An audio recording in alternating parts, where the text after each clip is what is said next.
Frozen, the junior novelization, adapted by Sarah Nathan and Sela Roman.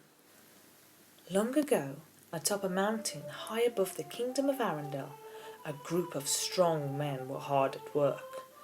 They were ice harvesters, men who cut and hauled huge blocks of ice from the mountain lakes. Horses stood at attention, waiting with empty wagons to be filled. The ice blocks were hoisted into the wagons. Soon they would be taken down to the village to sell. It was a dangerous business. One slip could send a block hurtling down the mountainside, or even worse, falling on a man and crushing him. A boy stood in the shadows watching the workmen. He kept a small sled at his side. His name was Christoph, and he desperately wanted to join the ice harvesters, but he was too young. Standing next to him was his friend Sven, a baby reindeer. Christoph imagined the two of them taking a sled full of ice blocks into the village of Arendelle. Sven sniffed the cold air and glanced at the big blocks of ice. They looked very heavy. He snorted, but didn't move a hoof. As evening approached, Christoph finally convinced Sven to carry a small load of ice on their sled. By now, the men had lit several lanterns and were finishing loading their own wagons. Christoph crept forward and was able to grab a small block of ice.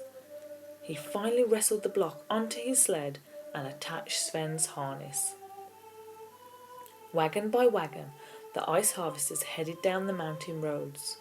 Christoph trailed behind, with Sven steering his own small wagon down the bumpy path.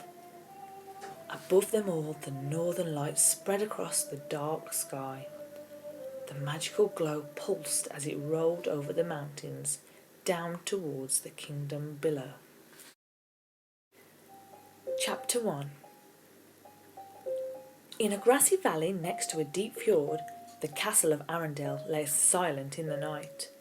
The bright lustre of the northern lights danced across the windows, waking a small girl. She sat up and grinned to see the wonderful green light. The girl jumped out of bed and tiptoed across the room to wake her older sister. "Elsa, Elsa," she said urgently, "wake up." Elsa, who was 8 years old, grumbled and ducked under the covers. "Anna, go back to sleep." But Anna wouldn't give up. "I just can't. The sky's awake, so I'm awake, and so we have to play," she said. "Do you want to build a snowman?" Elsa's eyes popped open. That got her attention. The girls were the daughters of Arendelle's king and queen, and the best of friends. Elsa couldn't resist Anna's begging. The sisters ran down the hallway in their nightgowns, laughing as they hurried along. Entering the great hall where all the royal balls were held, they turned to each other. "Are you ready?" Elsa asked, smiling. "Yes, yes," Anna cried, reaching out to tickle her sister. Elsa giggled, and suddenly snowflakes seemed to burst in a flurry from her hands. Anna clapped happily. She knew that her sister had a very special talent. She could create snow and ice, even in the middle of summer. With a twirl and a wave of her hands, Elsa magically summoned her icy powers. Quickly, she filled the great hall with mounds of fluffy snow, turning it into a winter playground. Then she stomped her feet, and ice swept across the floor. She laughed to see little Anna hopping around joyfully. Together they went to work building their snowman. Anna did her best to roll out the snowman's body. Then she ran to get a carrot for the nose. "Snowman," she explained proudly. Elsa laughed at the lopsided snowman. "Hi, I'm Olaf," she said in a deep voice, pretending to be the snowman, "and I like warm hugs." The girls danced around their funny snowman.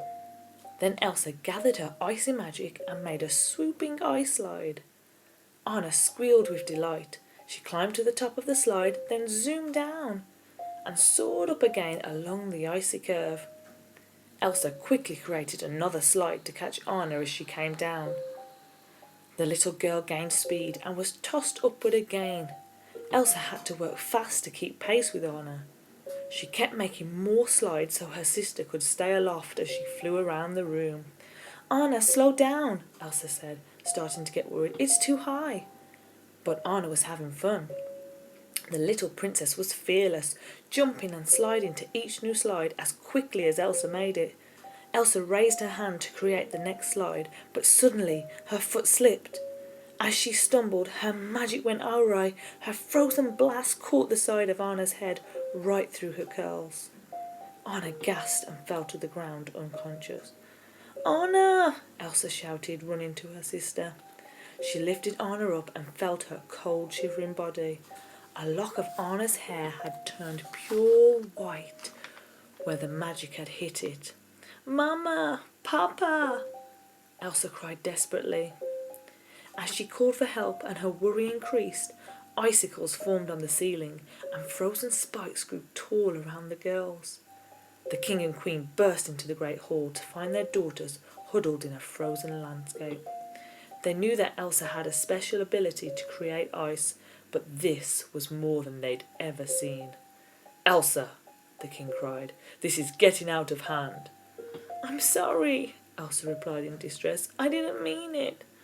Anna, the queen gasped and ran towards her little girl. Chapter 2.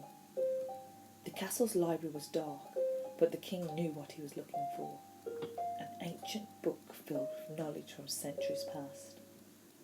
When he found it, he pulled it from the shelf and quickly flipped through the pages to the section he needed. In it was a drawing of a troll, which seemed to be holding the northern lights in its hands. In front of the troll, a wounded human lay quiet while the troll used the magic of the northern lights to heal him.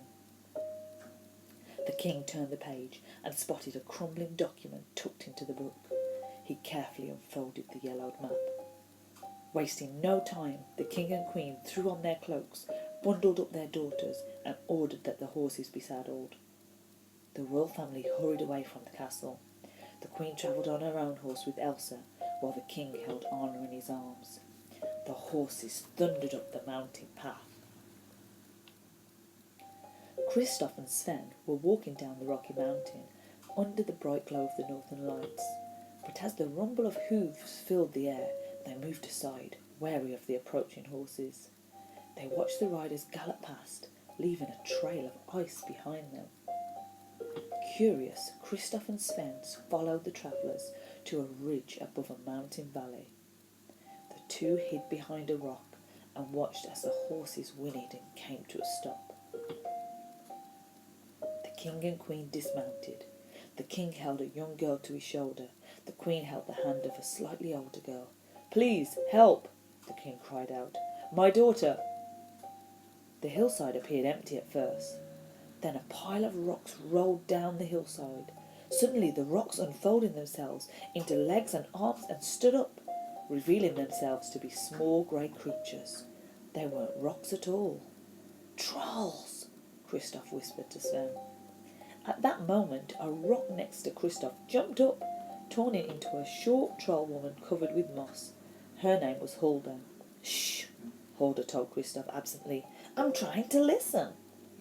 Then, startled, Hulda looked more closely at Kristoff, realising for the first time that he was not a troll. Her face broke into a grin, and she reached out to give Kristoff and Sven big hugs. Cuties, she said, laughing. In the valley, the king stood with his daughters as Pabby, a very old troll, made his way through the crowd to gaze at the princesses. First he looked at Elsa. Was she born with the powers or cursed? He asked. Born, the king answered, and they're getting stronger. The troll then turned his attention to Anna, who was still unconscious. You are lucky it wasn't her heart that was struck, he noted. The heart is not so easily changed, but the head can be persuaded. He paused. We should remove all the magic, even memories of magic, to be safe. The king nodded. Do what you must, he said. With a gentle touch of his fingers, the troll pulled a series of glowing memories from little Anna's head. Their memories hovered in the air as the troll transformed them into more sensible scenes. Instead of a magical snowman in the ballroom, Anna would now remember a winter scene in the courtyard. Instead of snowflakes in the hallway, she would remember snowflakes falling outside the window. All the magical moments she had shared with Elsa were gone, replaced with normal moments. The only remnant of her magical accident was the streak of white in her hair. "There," said Pappy when he was finished. "She will remember the fun, but not the magic." "She won't remember that I have powers?" Elsa asked. "No," Pappy said. "It's for the best," the king told her. "Listen to me, Elsa," Pappy said. "Your power will only grow. There is beauty in it, but also great danger." As he spoke, the troll conjured up an image of an older Elsa in the sky. The image twirled gracefully, surrounded by beautiful snowflakes. Then, amid the northern lights, the snowflakes turned into sharp spikes. The sceptre of a crowd joined Elsa in the sky. The people used the icy spikes as weapons, attacking Elsa's glowing effigy. "You must learn to control your power," Bobby continued. "Fear will be your enemy." The king hugged Elsa close. "We'll protect her," he promised. "We'll lock the gates, we'll reduce the staff, and keep her powers hidden from everyone, including Anna." Please check out our channel for more Frozen videos, other stories, and part 2 coming soon.